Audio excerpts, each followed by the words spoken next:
ధారావాహికంగా సాగుతున్న లీలాసుక మహర్షి వ్రాసినటువంటి కృష్ణ కర్ణామృతంలో మహాసహస్రావధాని పద్మశ్రీ అవార్డు గ్రహీత డాక్టర్ శ్రీ గరికపాటి నరసింహారావు గారి 3వ రోజు ప్రవచనానికి మనం వచ్చాము. అందరూ శ్రోతలందరికీ కూడా శ్రద్ధగా వస్తున్నారు, వింటే చాలా సంతోషం. అందరికీ కూడా మా ఆనంద గ్రూప్ తరఫున స్వాగతం, సుస్వాగతం. రాబోల 2 గంటలు ధారావాహికంగా సాగబోతున్న ఈ ఆధ్యాత్మిక ప్రవచనాన్ని విని ధరిద్దాం. 2025 సంవత్సరం జూన్ నెల 29వ తేదీ హైదరాబాద్ మోతీనగర్ శంకర మఠంలో ఆనంద బృందం వారి ఆధ్వర్యంలో జరుగుతూ ఉన్న లీలాసుక మహర్షి రచించిన శ్రీకృష్ణ కర్ణామృతం మీద 3 రోజుల ప్రవచనంలో 3వ రోజు ప్రవచనానికి చివరి రోజు ప్రవచనానికి మీకు అందరికీ హృదయపూర్వకంగా స్వాగతం పలుకుతున్నాను. మాతృదేవోభవ. ఒక్క మాతృదేవి ఒడియున్న చోజాలు శోకమేలా వేరు నాకమేలా. అమ్మా, ఒక్క మాతృదేవి ఒడియున్న చోజాలు శోకమేలా వేరు నాకమేలా. సంపదలను తానే సంస్కారమిచ్చును ఆపదలను తానే ఆదుకొనును. ఒక్క మాతృదేవి ఒడియున్న చోజాలు శోకమేలా వేరు నాకమేలా. మనిషికి దుఃఖం వస్తే ఓదార్చగలిగినవి 2 అంకాలు. 1 తల్లిదండ్రుల ఒడి, 2 భగవంతుడి ఒడి. తల్లిదండ్రుల ఒడి కొంటే కూడా భగవంతుడి ఒడి చాలా గొప్పది. ఎందుకంటే తల్లిదండ్రులు ఎవరైనా వాళ్ళ బిడ్డలకు దుఃఖం వస్తేనే పట్టించుకుని ఓదారుస్తారు, పక్క వాళ్ళ దుఃఖం వాళ్ళకి అర్థం కాదు. కానీ సృష్టి మొత్తం మీద ఎవరు దుఃఖపడినా ఓదార్చగలిగిన వాడు శ్రీకృష్ణ పరమాత్మ ఒక్కడే. అందుకనే ఈ పద్యంలో నేను మా అమ్మ పేరు మీదే ప్రార్థన చేస్తూ, నీ అంకం ఉంటే చాలమ్మా, వేరే శోకము లేదు, నాకము లేదు, దుఃఖము లేదు నాకు, అంతకంటే స్వర్గము వేరే అవసరం లేదు. సంపదలను తానే సంస్కారమిచ్చును ఆపదలను తానే ఆదుకొనును. నిజానికి మనం అనుకుంటాం కానీ ఆపద ఎంత ఇబ్బంది పెడుతుందో సంపద అంతకంటే ఇబ్బంది పెడుతుంది. ఆపద వచ్చినప్పుడే మనిషి చాలా జాగ్రత్తగా ఉంటాడు, భయం వేస్తూ ఉంటుంది ఆపద వస్తే. దుఃఖంలో ఉన్నప్పుడు మనం చాలా జాగ్రత్తగా ఉంటాం, ఎందుకంటే అప్పటికే దుఃఖపడుతున్నాం, ఇంకేం వస్తుందో. సంపదలో ఉన్నప్పుడే ఎగిరెగిరి గంతులేస్తాం, ఒళ్ళు తెలియకుండా మాట్లాడతాం, ఒళ్ళు తెలియని పనులన్నీ చేస్తాం. అంచేది ప్రమాదకరమైంది ఆపద కాదు, ఆపద కంటే సంపదే ప్రమాదకరం. అందుకని సంపదలో ఉన్నప్పుడు మన వల్ల ప్రమాదాలు జరగకుండా ఉండాలి, మనం కుసంస్కారంతో ప్రవర్తించకుండా ఉండాలంటే సంస్కారం ఉండాలి. ఆ సంస్కారం తల్లిదండ్రులు ఇస్తారు. జగత్తుకంతటికీ తల్లిదండ్రులైన పార్వతీ పరమేశ్వరులు ఇస్తారు. సంపదల్లో ఎప్పుడు సంస్కారంతో ఉంటున్నామా లేదా అని ఆలోచించుకోవాలి. దాన్నే వ్యాసుడు వ్యాసభారతంలో విరాట పర్వంలో చెబుతాడు. మనిషి ఎప్పుడు బాగుపడతాడు అంటే పోలీస్ స్టేషన్ల వల్ల, న్యాయస్థానాల వల్ల, చట్టాల వల్ల, పురాణాల వల్ల కూడా మనుషులు ఏం బాగుపడరు అన్నాడు ఆయన. మరి ఎందుకండి ఇవన్నీ రాయడం అంటే మీరు ఆలోచించుకోవడానికే అన్నాడు ఆయన. మీరు ఆలోచించుకునే విధానం ఒకరు చెప్పాలి కదా, ఆలోచించుకోమని చెప్పాలి కదా, అందుకని రాస్తున్నాం. నువ్వు ఆలోచించుకుంటే బాగుపడతావు, లేకపోతే ఏమీ లేదు. దీనివల్ల మాకేదైనా ఖ్యాతి రావచ్చు, డబ్బు రావచ్చు, నీకేమొస్తుంది? ప్రత్యేకం పర్యవేక్షేత నరశ్చారిత్రమాత్మనక కిన్ను మే పశుభిస్తుల్యం కిన్ను సత్పురుషైరితి. ప్రతి మనిషి, మనం ఇక్కడ కూర్చున్న ప్రతి ఒక్కరము, దీన్ని తర్వాత వింటున్నటువంటి ప్రతి ఒక్కరూ కూడా ప్రత్యేకం పర్యవేక్షేత, ప్రతి నిమిషము ఎవరి మనస్సును వారు పరిశీలించుకోవాలి. ఈరోజు ఆ రోజు అని లేదు. ఎందుకంటే ఒకప్పుడు బాగున్న వాళ్ళు కూడా తర్వాత చెడిపోతారు. అలా చాలా కథలు విన్నాం మనం పెద్దవాళ్ళు. ఆయన ఏమిటండి ఇంత జ్ఞాని ఎలా చేశాడు? అంత జ్ఞాని కాబట్టే చేశాడేమో, జ్ఞానం ఎక్కువైపోయింది పాపం. అంచేత ఎవరిని నమ్మడానికి ఏం లేదు ఇక్కడ. ఆయన ఇదివరకు అలా ఉన్నాడు కదా అని ఇప్పుడు ఇలా ఉంటాడని ఏం లేదు ఇక్కడ.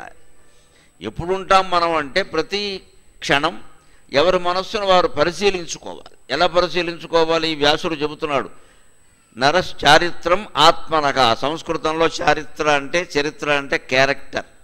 తెలుగులో చరిత్ర అంటే హిస్టరీ, ఇక్కడ సంస్కృతంలో చరిత్ర అంటే క్యారెక్టర్. నరశ్చారిత్రం ఆత్మనక, నీ ప్రవర్తనను నువ్వు పరిశీలించుకోవాలి.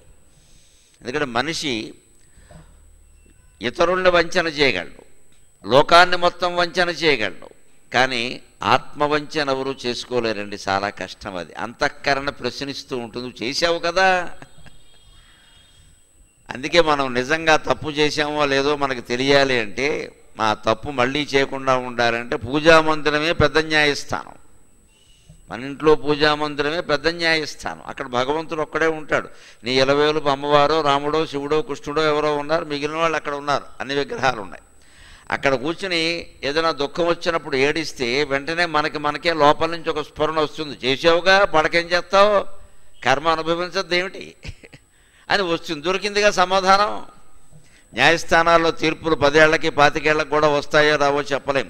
పూజామందిరంలో తీర్పు తక్షణం వస్తుంది. అక్కడ మనస్సే అపరాధి, అంతఃకరణ సాక్షి, భగవంతుడు న్యాయమూర్తి, తీర్పులు వెంటనే వస్తాయి. అక్కడ వెంటనే మనిషి బాగుపడే అవకాశం ఉంది. అందుకని వ్యాసుడు చెబుతాడు అన్నమాట, కిన్నుమే పశుభిస్తుల్యం. ఏం ఆలోచించుకోవాలంటే, నేను పశువులా ప్రవర్తిస్తున్నానా లేదా కిన్ను సత్పురుషైరతి, సజ్జనుల్లా ప్రవర్తిస్తున్నానా అని ప్రతి మనిషి ఆలోచించుకోకపోతే ఎంత గొప్ప మనిషి అయినా ఎప్పుడైనా తప్పు చేసే అవకాశం ఉంది. ఇదివరకు బాగున్నాడు కాబట్టి ఇప్పుడు బాగుంటాడని చెప్పలేం, ఇదివరకు బాగా లేడు కాబట్టి ఇప్పుడు బాగుండడు అని చెప్పలేం.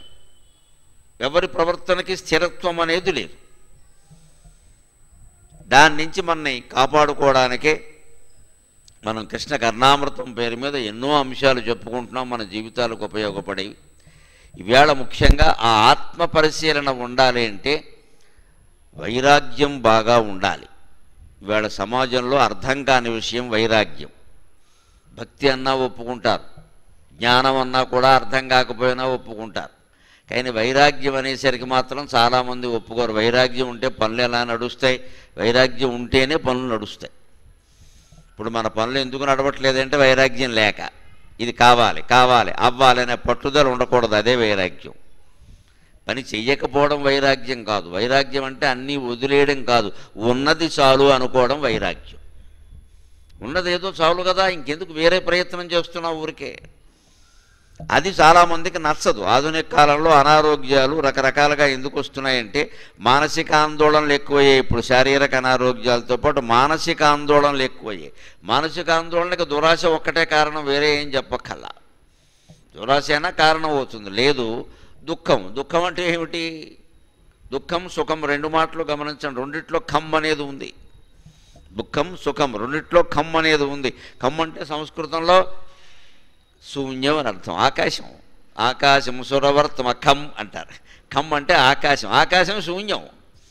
అంచేత సుఖం దుఃఖంలో ఆ రెండు మాటల్లో ఖమ్ ఎందుకుంది అంటే అక్కడ ఉన్నది శూన్యం. అది సుఖమో కాదు దుఃఖమో కాదు. సుఖం దుఃఖం శూన్యం, అదొక పరిణామం. నువ్వు సూ చేరిస్తే సుఖం, దూ చేరిస్తే దుఃఖం. ఏం చేరుస్తావు చేర్చుకో అంతే. ఎందుకంటే మనకు దుఃఖం అనిపించింది ఇంకోటి సుఖం అనిపిస్తుందిగా. సుఖం అని తీర్మానం చేస్తే అలాగే నీ వరకే దుఃఖం, అది ఇంకోటికి సుఖమా కాదా? ఓ 10 మంది ఒక ఉద్యోగం కోసం ప్రయత్నం చేశారు. ఓ 2కి వచ్చింది. అక్కడ ఉన్నవి 2 పోస్టులు, అందరికీ ఇవ్వరు కదా, 2కి ఇచ్చారు. మిగిలిన 8 మందికి దుఃఖమేగా, ఈ 2కి సుఖమేగా. వాళ్ళ పార్టీ ఇచ్చారు, విందు వినోదం అన్నీ పెట్టారు. ఈ 8 మంది మాకు రావాల్సింది వాళ్ళు కొట్టేశారు, లంచాలు ఇచ్చారు, ఏదో చేశారు, ఏదో అంటారు. అంటే వాళ్ళిద్దరూ సుఖపడ్డారు, వీళ్ళు దుఃఖపడ్డారని మనం అనుకున్నాం. తీరా ఉద్యోగంలో చేరాక 6 నెలలకి వాళ్ళకి రాకూడని ఇబ్బందులన్నీ వచ్చాయనుకప్పుడు వాళ్ళు ఏమంటారు? చేరకపోవడం వల్ల మీరు సుఖపడ్డారు, చేరి మేము దుఃఖపడ్డామన్నారు. ఇంతకీ ఉద్యోగం రావడం సుఖమా దుఃఖమా? వాడికి సుఖం వీడికి దుఃఖం. ఇప్పుడు వాడికి దుఃఖం వీడికి సుఖం. అంచేత లోకంలో సుఖ దుఃఖాలు ఎప్పుడూ శాశ్వతాలు కావు, మారిపోతూ ఉంటాయి, పర్యాయ క్రమంలో మారిపోతూ ఉంటాయి. సుఖస్యానంతరం దుఃఖం, దుఃఖస్యానంతరం సుఖం, ఏవం ప్రవర్తితం చక్రం అంటారు. శుభమాని పెళ్లి చేశాం, చాలా సంతోషించాం, అందరికీ లక్షలేంటి, వేల కోట్లు ఖర్చు పెడుతున్నారు, సుఖమే. 6 నెలల్లో అమ్మాయి ఇంటికి తిరిగి వచ్చేసింది. ఏంటంటే రాక్షసుడు చంపుకు తింటున్నాడు అంది. అప్పుడేమనుకున్నా, దిక్కుమాలిన పెళ్లి చేయకుండా ఉన్నా బాగుండేది, నేను వద్దంటూనే ఉన్నాను, ఈయనే చేశాడు. అప్పుడు మొగుడు లోకువ. లేదా ఆయన అంటాడు నువ్వే చెప్పావు సంబంధం అంటాడు ఆయన. మొత్తం మీద ఇద్దరు తిట్టుకుంటారు. అమ్మాయి కూడా అలాగే ఉంది. ఇప్పుడు ఎందుకు పెళ్లి చేయడం సుఖమా దుఃఖమా? చేసినప్పుడు సుఖం, ఇప్పుడు దుఃఖం. అంటే ప్రపంచంలో ఏ పరిణామం శుభమని కానీ అశుభమని కానీ సుఖమని కానీ దుఃఖమని కానీ చెప్పడానికి వీలు లేదు. ఆ శబ్దాల్లోనే ఉంది అది. పువ్వులు ఎదురొస్తే శుభం అంటారు. నాకు ఎప్పటికే అర్థం కాదు. శవం మీద వేసిన పువ్వులు ఏ దేవుడి మీద వేయరు. పువ్వులు శుభం ఏమిటండి? మీరు అనుకుంటున్నారు అంతే. అలాగా కట్టెలు ఎదురొస్తే అశుభం అంటారు. కట్టెలు అశుభం ఎలా అవుతాయి? ఇప్పుడంటే గ్యాస్ పొయ్యిలు వచ్చే వెనక వంటంతా కట్టెలేనా వేరే ఏదైనా ఉందా? కట్టెలు లాంటి మనుషులు లేని ఇళ్ళు ఉందేమో కానీ కట్టెలు లేని ఇళ్ళు లేవు. దొడ్లో ఎప్పుడు పెద్ద 16 గుండెత్తులు అనేవారు. ఒక 100 గుండెత్తులు పుల్లలు తెచ్చి పెట్టుకునేవారు ముందు. పుల్లలు అశుభం ఎలా అవుతుందండి? శుభాశుభాలు మనం పెట్టుకున్నాం ఇవన్నీ. ఎందుకంటే శవం అంత్యక్రియల్లో పుల్లలు వాడతారు కాబట్టి పుల్లలు అశుభం అనుకున్నది మనమే. దేవుడికి పువ్వులు వాడతారు కాబట్టి ముత్తైదువుల తలలో పువ్వులు ధరిస్తారు కాబట్టి పువ్వులు శుభం అనుకున్నది మనమే. ముత్తైదువులు మాత్రమే ధరిస్తారా? ఇంకా దేనికి పువ్వులు వాడడం లేదా? బతుకున్నప్పుడు ఆ వ్యక్తికి ఎన్ని సన్మానాలు జరిగాయి కదా, చనిపోయిన వాడికి వేసిన దండలు ఒక 100 దండలు ఉంటాయి. మరి శుభమా అశుభమా ఇంతకు అదేమిటో వాడికి తెలియదే. అంటే జీవితంలో ఏ పరిణామాలైనా సమానంగా తీసుకోమని ఎందుకు చెబుతారంటే నువ్వు అనవసరంగా దాన్ని అసమానం చేసావు కానీ నిజంగా అది సమమే. ఈ సమానంగా తీసుకోవాలంటే వైరాగ్యం ఉండాలి. వైరాగ్యం ఉండాలంటే ఒకే ఒక లక్ష్యం ఉండాలి. ఆ లక్ష్యం భగవద్భక్తి అని చెబుతున్నాడు ఇక్కడ కృష్ణ కర్ణామృతంలో లీలాశుకుడు.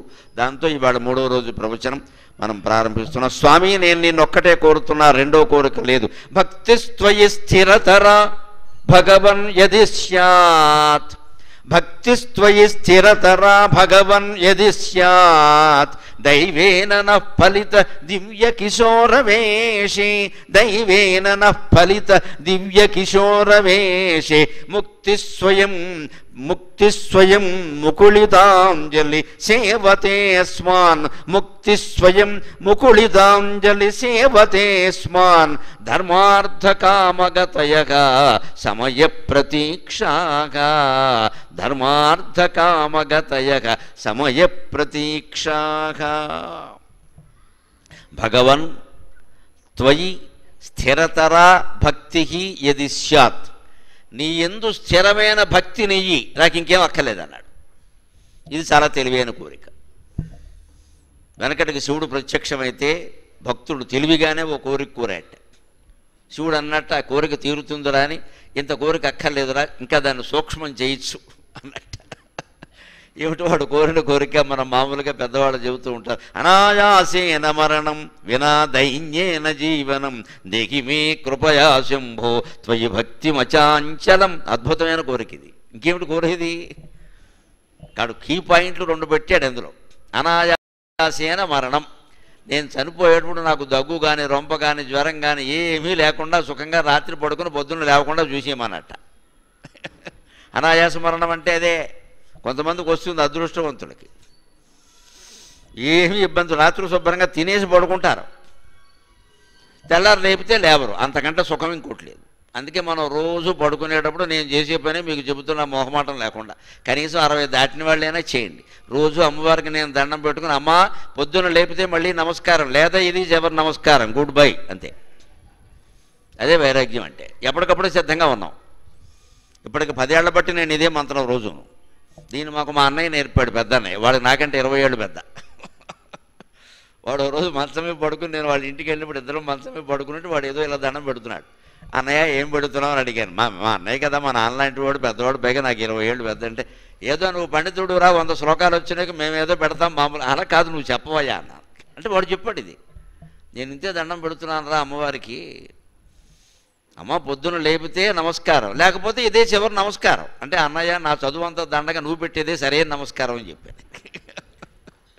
నేను చదువుకున్న శాస్త్రాలు అవధానాలు ఇవన్నీ దండగా, ఇది నాకు అర్థం కాలేదు, ఇక నుంచి నేను ఇదే పని. నువ్వు చిన్న కూరాడు, నువ్వు చిన్న లేదు పెద్ద లేదు, ఎవడు చెప్తాడు మృత్యువుకి. ఇదే అంటే ఏమిటి? అది మృత్యువును ఆహ్వానించడమూ కాదు, భయపడ్డమూ కాదు, మహాయోగి లక్షణం అది. నా జిజీవిషువత్ కించిత్ నా ముమూర్షువదాచరన్ అంటాడు. మహాయోగి అనేవాడు ఎలా ఉంటాడో వ్యాసుడు శాంతి పర్వంలో చెబుతాడు భారతంలో. నలాభే సతివాలాభే నలాభే సతివాలాభే నముమూర్షువదాశరన్న జిజీవుషువత్కించుతు. లాభం వచ్చినా రాకపోయినా, నష్టం వచ్చినా ఏం వచ్చినా ఒకలాగే తీసుకుంటాడు. నా జిజీవిషువత్ కించుతు. ఇంకా ఏదో బతకాలి, ఏదో చెయ్యాలి, మీ జీవిత లక్ష్యం ఏమిటంటే అని అన్న ఏం లేదు, ఇక్కడ పోవడమే అంతే. అర్థం లేకుండా చాలామంది జీవిత లక్ష్యంలో మాట్లాడతారు. కానీ మన వేదాంత శాస్త్రం ప్రకారం, సమస్త 18 పురాణాలు చెప్పిన ప్రకారం జీవిత లక్ష్యం ఏమిటి అంటే మళ్ళీ జన్మ ఎత్తకుండా ఉండడం, అదొకటే జీవిత లక్ష్యం అన్నారు. ఏన భూయో న జన్మ అన్నారు అంతే. జీవిత లక్ష్యం ఏమిటంటే మళ్ళీ జన్మ ఎత్తద్దు, చాలు, ఇది చాలు. ఇది దుఃఖంగా ఉంది కాబట్టి చాలు కాదు, సుఖంగా ఉన్నా చాలు, అక్కర్లేదు. సుఖానికి దుఃఖానికి పెద్ద తేడా ఏం లేదు. మనం చెప్పుకున్నాం, మంచి విషయం కాబట్టి మళ్ళీ చెబుతా. సుఖము దుఃఖము రెండూ ఒకటే. సుఖంలో మనం మునిగిపోతాం, దుఃఖం మనల్ని ముంచేస్తుంది. ఏదైనా మునగడం ఖాయమన్నప్పుడు రెండూ ఒకటే. ఒళ్ళు తెలియకుండా ఉండడం అనేది దుఃఖంలోనూ ఒకటే, సుఖంలోనూ ఒకటే. సుఖంలో మనం మునిగిపోతాం కాబట్టి ఒళ్ళు తెలియదు, దుఃఖం మనల్ని ముంచేస్తుంది కాబట్టి ఒళ్ళు తెలియదు. మొత్తం మీద ఒళ్ళు తెలియకపోవడం అనేది ఒకటే అయినప్పుడు సుఖ దుఃఖాల మధ్యలో తేడా ఏముంది? మున్నీటనైనను మునుంగుడ సరియగుట పర్వతమునకును పరమాణువునకును ఏమి అంతరువు అంటాడు ఆముక్త మాల్యదలో కృష్ణదేవరాయలు. మానదాశరథి చెప్పిస్తాడు, మున్నీటనైనను మునుంగుట సరియగుట పర్వతమునకును పరమాణువునకును ఏమి అంతరువు అంటాడు. ఒక మట్టి బెడ్డ ఉందనుకోండి, అది గ్లాసు నీళ్లలో మునిగిపోతుంది. ఒక పర్వతం ఉందనుకోండి, అది సముద్రంలో మునుగుతుంది. ఏదైనా మునగడం ఖాయమే కదా అన్నాడు. దీన్ని ముంచేది దీనికుంటే దాన్ని ముంచేది దానికి ఉంది కదా, ఎంత చెట్టుకంత గాలి అన్నట్టు. ఇంకేమిటి మరి? అది మునగడం అనేది ఖాయమైనప్పుడు పర్వతానికి పరమాణువుకి తేడా ఏముంది? సైజులో తేడా అంతే. దాని గురించి అంత మాట్లాడక్కర్లేదు. అందుకని సమానంగానే భావించాలి, లేకపోతే సుఖ దుఃఖాల్లో పట్టుకుని కొట్టుకుపోతూ ఉంటాం మనం. అందుకని ఆయన అన్నట్టు అనాయాసేన మరణం. నేను రాత్రి పడుకున్న పొద్దున్న లేవకుండా నన్ను తీసుకెళ్ళిపోవాయా అంటే శివుడు నవ్వుతున్నాడు. సరే, ఇంకోటి ఏమిట్రా? 3 కోరికలని చెప్పాట. రెండోది వినా దైన్యేన జీవనం. ఇది చాలా లౌక్యం. ఇది మొత్తం జీవితంలో నేను ఎక్కడ దీనత్వం అనుభవించొద్దమ్మో, చాలా పెద్ద కోరిక. అనాయాస మరణం పర్వాలేదు, చివరి క్షణం కాబట్టి ఆ కాసేపు శివుడు దగ్గరుండి ఏదో ఇచ్చేస్తాడు. అబ్బే, మొత్తం జీవితంలో నేను ఎప్పుడు దైన్యం అనుభవించొద్దు అంటే శివుడు నవ్వుకుని చాలా తెలివిగా కోరుతున్నాడరా. ఇంకా 3వ కోరుకోటు ఉన్నాడు, ఎక్కడ బిగిస్తాడో. ఎందుకంటే ఈయన బోళాశంకరుడు, అమాయకుడు. విష్ణుమూర్తిలాగా తెలివైన దేవుడు కాదు శివుడు. పాపం బోళాశంకరుడు. Most diplomatic god in the Hindu religion is Vishnumurthy. పూర్తి అమాయక చక్రవర్తి అంటే బోళాశంకరుడు. అంటే విష్ణుమూర్తి ఎవరికైనా వరం ఇవ్వడు. ఒకవేళ ఇస్తే అది వరమో శాపమో వాడికే తెలియదు, ఈయనకి తెలియదు. ఎందుకంటే వరాలు ఇస్తే ఏమవుతుందో ఆయనకు బాగా తెలుసు. మళ్ళీ అవతారం ఎత్తాలి వీడిని చంపడం కోసం, యథావశాంతి ఇదంతా. శివుడికి ఆ బాధ్యత లేదు. అందుకని అడిగిన వాడికి అడిగింది ఇచ్చేస్తూ ఉంటాడు. ప్రభుత్వం వారు ఉచిత పథకాల్లాగే బాధ్యత వహించకుండా ఇచ్చేస్తాడు. ఏమన్నా అంటే పాత ప్రభుత్వాన్ని తిడతారు, నమశివాయ. ఇచ్చేయడమే వరుసగా. ఇచ్చే తర్వాత చూసుకుందాం, ఏంటి తర్వాత చూసుకునేది ఉంటే కదా ఇక్కడ. శివుడు అంతే ఇచ్చేస్తాడు వరాలు. అందుకని ఇచ్చేసి 2 ఇచ్చేసి, ఒకటి బాగానే ఉందిరా, రెండోది కొంచెం కష్టం అయినా ఇస్తానులే, మూడోది ఏమిటన్నట్ట త్వయి భక్తి మచాంచలం, నీ యందు అచంచలమైన భక్తి ఇయ్యి అన్నట్టు. అప్పుడు వెంటనే శివుడు అన్నట్టు, నువ్వు తెలివి తక్కువ వాడివిరా, ఆ మూడోది ఉంటే ఈ 2 అడగవలసిన అవసరం లేదు అన్నట్టు. అది కావలసింది. దేహిమే కృపయా శంభో త్వయి భక్తి మచాంచలం అంటున్నావే, 3వ వరం కింద.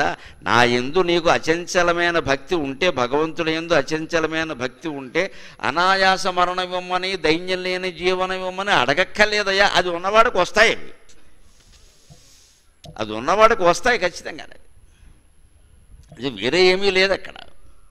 అందుకని అలాగా ఆ భక్తి అనేది ఒక్కటే సాధించగలిగితే మిగిలినవేవి భగవంతుడిని అడగక్కర్లేదు మనం, ఇంకన్నీ దాంతోపాటు వస్తాయి. అందుకని ఇక్కడ లీలాశుకుడు మన తరఫున భక్తి ఒకటి ఇమ్మని అడుగుతున్నాడు కృష్ణ భగవాను. నీ యందు నా భక్తి స్థిరంగా ఉండేలా చేయి, ఇంకేమక్కల. భక్తిర్మయి భక్తిస్త్వయి స్థిరతరా భగవన్ యది స్యాత్. నీ యందు నా భక్తి స్థిరతరంగా ఉంటే చాలు తండ్రి, ఇంకా నాకేమక్కల. ఏం జరుగుతుంది దానివల్ల? నీ యందు అంటే ప్రత్యేకం కృష్ణుని యందు. ఇదంతా కృష్ణుని యొక్క వర్ణన కదా. దైవేన ఫలిత దివ్య కిశోరమేషే. ఒక శ్రీమన్నారాయణమూర్తివి, క్షీరసాగరంలో ఉండేవాడివి, బాలకృష్ణుడుగా అవతరించావు కదా. బాలకృష్ణుడుగా ఉండబట్టే కదా మాకింత ముద్దుగా ఉన్నావు. ఎందుకంటే మీరు పౌరాణిక నాటకాలు వేసినప్పుడు గమనించండి, ముగ్గురు కుష్ఠులు, నలుగురు కుష్ఠులు, 5గురు కుష్ఠులు కూడా చూశాం మేము. విసిగెత్తిపోయింది చివరికాలు, వీడు కుష్ఠుడా కిష్టారావా అని. కానీ అందులోనే ఒక గొప్పతనం ఏమిటంటే బాలకృష్ణుడు వేషం మాత్రం ఎవరో మార్చేవారు కాదు. బాలకృష్ణుడు ఎప్పుడూ ఒకడే ఉంటాడు. ముగ్గురు బాలకృష్ణులు ఉండడం మేము చూడలేదు. ఎందుకంటే కృష్ణలీల నాటకం వేసేవారు వెనక. అందులో కంసుడు పాత్ర చాలా ప్రధానం. బాలకృష్ణుడు కృష్ణలీలలు అంటే బాల్యమే కదా, అందుకనే చిన్న కుర్రాన్ని ఒకటి పెడతారు 4 ఏళ్ల వాడిని, వాడినే ఇంక కొనసాగిస్తారు. మళ్ళీ అందులో రెండవ బాలకృష్ణుడు ఉన్నాడు. అంచేదే కృష్ణకర్ణామృత కవి ఎన్నుకున్న కృష్ణుడు పెద్ద కృష్ణుడు కాదు, బాలకృష్ణుడు. దివ్య కిశోరవేషే అన్నాడు. నువ్వు చిన్నపిల్లాడిగా ఉన్నావే, మామూలు పిల్లాడిగా దివ్య కిశోరము, దేవలోకాలకి సంబంధించి ఇక్కడ దిగావు కదా. అందుకని ఆ దివ్య కిశోర వేషంలో ఉన్నటువంటి నీ యందు నా భక్తి స్థిరంగా ఉండేలా చెయ్యి. దైవేన నా ఫలిత దివ్య కిశోరవేషే. దైవికంగా విధి బలీయమన్నట్టుగా ఇక నా మనస్సుతో నిమిత్తం లేకుండా నీ బాలకృష్ణుని యొక్క స్వరూపం ఉంది, ముగ్ధమోహన రూపం, దాని యందు నా మనస్సు లగ్నం అయ్యేలా చేయి, ఇంకేం వద్దు. అప్పుడు ఏం జరుగుతుందట, ముక్తి స్వయం ముకుళితాంజలి సేవతే అస్మాన్. ముక్తి ఇమ్మని వేరే అడగక్కర్లేదు. భక్తుడైన వాడికి ముక్తి కూడా ఉంటుంది ఖచ్చితంగా. భక్తి ముక్తి రెండిట్లోనూ ఒక కామన్ లెటర్, సమానాక్షరం ఉంది, క్తి అనేది ఖచ్చితంగా. భా ము అనేవి తేడా తప్పితే భక్తి ముక్తి, జ్ఞానం ముక్తి కుదరదు, పదం కలవలేదు. వైరాగ్యం ముక్తి, పదం కలవలేదు. యోగం ముక్తి, పదం కలవలేదు. కర్మ ముక్తి, పదం కలవలేదు. భక్తి ముక్తి, పదం కలిసింది. అంచేత ముక్తినిచ్చేటువంటి ప్రధాన సాధనం భక్తి. శంకరాచార్య స్వామి చెప్పినటువంటి మాట, మోక్ష సాధన సామగ్ర్యాం భక్తిరేవ గరీయసి అన్నాడు ఆయన. మోక్షాన్ని సాధించేటువంటి వస్తు సామగ్రిలో భక్తిని మించింది లేదు అన్నాడు. జ్ఞానం ఉందంటే మనిషికి గర్వం వస్తుంది, భక్తి ఉంటే గర్వం రాదు. కర్మకాండ కూడా ముక్తిని ఇస్తుంది, చేయగా చేయగా చేయగా ఎప్పటికో జ్ఞానం కలిగి వస్తుంది. కానీ కర్మకాండలో పెద్ద ప్రమాదం ఏమిటంటే ఊబిలో కూరుకుపోతాడు. కర్మకాండ అంటే ఏదో పోయినప్పుడు చేసేది అనుకోకండి. సత్యనారాయణ వ్రతం కూడా కర్మకాండ కిందకే వస్తుంది. అన్ని రకాల కర్మలు మనం చేసేవన్నీ కూడా అవన్నీ. కానీ వాటితో ప్రమాదం ఏమిటంటే ఊబిలో కూరుకుపోతాడు. దానివల్ల అహంకారమేనా వస్తుంది. నేను చూశానండి 12 జ్యోతిర్లింగాలు ఒక్కొక్కటి 12 సార్లు చూశానంటాడు. చూసి ఏం చేశాడు, ఫోటోలు తీశాడు అంతే. ఇంటికి వచ్చి గొడవలడ్డం మానలేదు. ఇక్కడ ఏదో అరెకరం పొలం గురించి తమ్ముడితో కోర్టుకి ఎడతాడు. వీడు 12 లింగాలు చూశాడు, దేనికి పని లేక. తమ్ముడి మీద కోర్టుకి ఎడతావు నువ్వు, వాడికి వదిలేయారు. ఇంట్లో గొడవ వస్తే వదిలేయారు. రామచంద్రమూర్తి ఏం చేశాడు, ఇంట్లో వాళ్ళతో గొడవ వస్తే వదిలి పారేశాడు, మీరే ఎలుకోండి అన్నాడు. అదే కృష్ణావతారంలో ఏం చేశాడు, వీధిలో వాళ్ళతో వచ్చింది గొడవ కౌరవులతోటి. అందుకని ధర్మం తరపున నిలబడి పోరాడాడు. అందుకే ఇంట్లో రామయ్య వీధిలో కృష్ణయ్య అంటారు తెలుగులో సామెత. దానికి వేరే వెర్రి అర్థాలన్నీ చెప్పకూడదు. అసలైన అర్థం ఇది, సంస్కారపరమైన అర్థం ఇది. ఇంట్లో రామయ్య అంటే నీ ఇంట్లో మనుషులతో, భార్యతో, భర్తతో, పిల్లలతో, అప్పచెల్లెళ్లతో, అన్నదమ్ములతో తగాదా వస్తే త్యాగం చేయి, వదిలేయి, వాళ్ళనే అనుభవించమను. కన్న తల్లి ఉన్న స్థలం ఏదో ఫ్యాక్టరీకో ఏదో ప్రభుత్వానికి ఇచ్చారు, నష్టపరిహారం ఇస్తారు కదా. ఇవాళ పొద్దున్న పేపర్లో వచ్చిన వార్త, ఎక్కడైనా రక్షణ ఉందో ఎవరికైనా ఆలోచిద్దాం. 40 లక్షలు ఇచ్చారు ప్రభుత్వం వారు నష్టపరిహారం కింద. అందులో కొడుక్కి 30 లక్షలు ఇచ్చేసింది, 10 లక్షలు తన దగ్గర పెట్టుకుంది. ఆ ముసలావిడికి అది కూడా ఉండద్దా? అది కూడా ఇస్తావా లేదా అని వీడు రోజు తిట్టడం కొట్టడం మొదలెట్టాడు కొడుకు. ఎందుకంటే కూతురు ఉంది, ఆవిడ కూతురికి ఇచ్చేస్తుందేమో అని వీడికి బెంగ. ఇది పెద్ద సమస్య ఈరోజు ప్రతి ఇంట్లో. ఈ తల్లి ప్రాణం కూతురు కోసం బాధపడుతోంది. అలా ఆలోచించాలని ఎందుకు బాధపడుతోంది, వాళ్ళంటే కుదరదు. ఇక్కడ ఎందుకు బాధపడుతుంది? ఈ కొడుకు అన్నవాడు కోడలను ఆజ్ఞాపించాలి, నోరు మూసుకుని మా అమ్మ దగ్గర కూర్చోలేకపోతే తనని చెప్పాలి ఖచ్చితంగా. వీడు బానిస అయిపోతున్నాడు ఈవేళ. అందుకని ఆ తల్లి ప్రాణం కూతురు కోసం వెడుస్తుంది, తప్పేముందండి? ఎందుకంటే ఆ కూతురు తక్కువది కాదు, అది మొగుడు మీద పెత్తనం చేస్తుంది. నమశివాయ, ఎవరు తక్కువ వాళ్ళు కాదు, ప్రతి వాళ్ళు పెత్తనం కోరుకునేవాళ్ళే. అందుకని ఆ తల్లి ఏమనుకుంటుంది, అనవసరంగా కోడల చేతుల్లో బానిస అయిపోయిన కొడుకు కంటే అల్లుడి మీద పెత్తనం చేస్తున్న కూతురు మంచిది కదా, దానికి ఇద్దాం. మొత్తం మానవ సంఘంలో తగాదాలన్నీ ఎక్కువ ఉన్నాయి చూడండి. మన పిల్లల మీద మనకే నమ్మకం లేదు. పిల్లలు పెద్దలు ఎవరికి ధర్మం పట్ల నిష్ట లేదు. ఏది ధర్మమో అది చెప్పాలి కదా. కొడుకు ఏమిటి, కోడలేమిటి, తల్లి ఏమిటి, తండ్రి ఏమిటి, ఏది ధర్మం? ఏది ధర్మం? కొడుకుని ఎవరు, తల్లిని ముసలి తల్లిదండ్రులు ఎవరు చూస్తారు? సంప్రదాయం ప్రకారం కొడుకుదే బాధ్యత. ఇప్పుడు ఆస్తులు సమానంగా పంచివ్వమని 1985 నుంచి ఎన్టీ రామారావు గారు పెట్టిన చట్టం ప్రకారం మహిళలకు కూడా సమానమైన ఆస్తి హక్కు ఇచ్చారు. కాబట్టి ఎంతమంది సంతానం ఉంటే అంతమందిది బాధ్యతే, మహిళలది బాధ్యతే, పురుషులది బాధ్యతే, సమాన బాధ్యతే, తేడా ఏమీ లేదు, చూడవలసిందే. అటువంటిప్పుడు ఆస్తి కూడా సమానంగానే ఇస్తారు. నిజానికి ఆవిడ 40 లక్షల్లో 20 లక్షల కూతురికి ఇచ్చిన తప్పులేదు నన్ను అడిగితే. ఆవిడ ఇవ్వలేదు, 30 వీడికే ఇచ్చింది. 10 ఎట్టి పెట్టుకుంటే గోకి పీకి 4 లక్షలు పట్టుకుపోయాడు. ఇంకో 6 లక్షలు భర్త ఉన్నాడు పాపం, భర్త పేర ఆవిడ పేర డిపాజిట్ చేసుకుంటే నిన్న రాత్రి పెట్రోల్ పోసి తగలబెట్టేసాడు తల్లిని. నమశివాయ. 6 లక్షల కోసం. ఇప్పుడు రామాయణం ఎందుకు అవసరం అర్థం కావట్లా. రాముడు బతుకున్నంతకాలం, సీత బతుకున్నంతకాలం కాదు, మానవజాతి బతుకున్నంతకాలం రామాయణం అవసరమే. ఇది ఎలాంటి వాళ్ళు ఉంటారు కాబట్టి. కన్న తల్లిని పడుకున్నామని పెట్రోల్ పోసేసాడు అంతే. ఈ చేసింది తెలివైన పని అని అనలే, మన మూర్ఖత్వం అది. ఎందుకంటే దొరికాడు, ఇప్పుడు వాడు జీవితాంతం జైల్లో పారేస్తారు, మరణశిక్ష వేస్తారు తల్లిని చంపినది. లేదు పోనీ మరణశిక్ష చాలా కష్టం, యావజ్జీవం వేసేస్తారు, లైఫ్ అయిపోయింది. ఇప్పుడు నువ్వు 6 లక్షలు కాదు, నీకు ఇచ్చిన 30 లక్షలు కూడా నువ్వేం చేసుకోలేవు. మనుషులు క్షణికావేశంలో నిర్ణయాలు తీసుకుంటున్నారని చాలా ఆశ్చర్యకరంగా. మానవ సంబంధాలు మొత్తం విచ్ఛిన్నమైపోయాయి. దానికి సమాధానం వైరాగ్యమా కాదా ఆలోచించండి. ఉన్నదాంతో ముందు 30 లక్షలు నువ్వేమైనా జాగ్రత్త చేసుకున్నావా? నీకు ఇచ్చిన 30 నువ్వు జాగ్రత్త చేసుకున్నావా? దాన్ని ఏమైనా అబ్బాయి అది అక్కడ బెట్టింగులో పెడతాడు, దాన్ని పెట్టుకెళ్ళి దాన్ని బెట్టింగులో పెడతాడు, దాన్ని తగలబెట్టి మళ్ళీ అడుగుతాడు. ఇక్కడ ఇప్పుడు ముందే 40 ఇచ్చుంటే 40 పెడతాడు, వాడు సొమ్ము కాదుగా. అందుకే తల్లిదండ్రులు కొంచెం జాగ్రత్త కోసం కాస్త వాళ్ళ మనస్తత్వాన్ని బట్టి కొందరికి ఇస్తారు, కొందరికి ఇవ్వరు. వాళ్ళకేం పక్షపాతం ఉంటుందండి, అంతా కడుపున పుట్టిన సంతానమే కదా, 2 3 అంతా కడుపున పుట్టిన వాళ్ళే.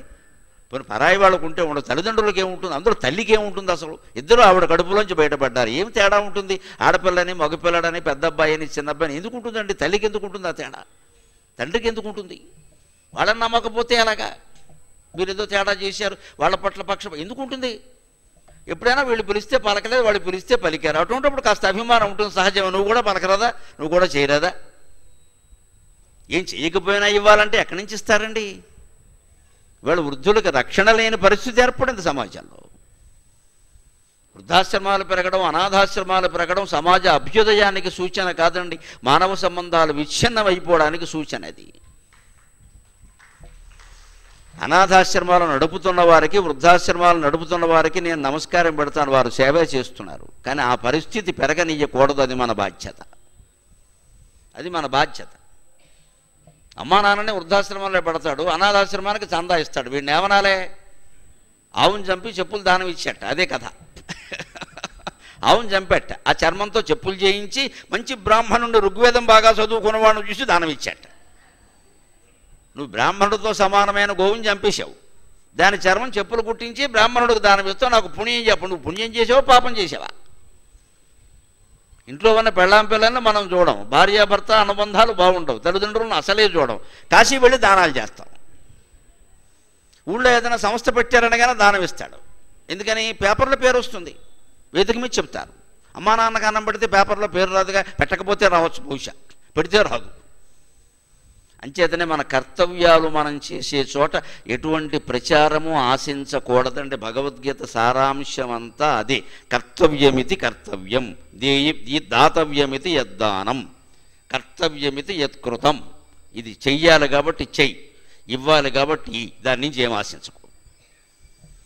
అప్పుడు సమాజం బాగుంటుంది. అందుకని చెబుతున్నాడు ఇక్కడ ప్రత్యేకంగా. అంచేత ముక్తి అంటూ ప్రత్యేకంగా ఎక్కడా ఉండదు. నీకు భక్తి జ్ఞాన వైరాగ్యాలు 3 నీలో ఉంటే ముక్తి నీ దగ్గరకు వచ్చి చేతులు కట్టుకుని దండం పెడుతుంది అని చెబుతున్నాడు కృష్ణ కర్ణామృత కవి. ముక్తి స్వయం ముకుళితాంజలి సేవతే అస్మాన్. ముకుళితాంజలి, ఇలా చేతులు జోడించి సేవ చేస్తుంది ముక్తి. ముక్తి అంటే అదే లెక్క.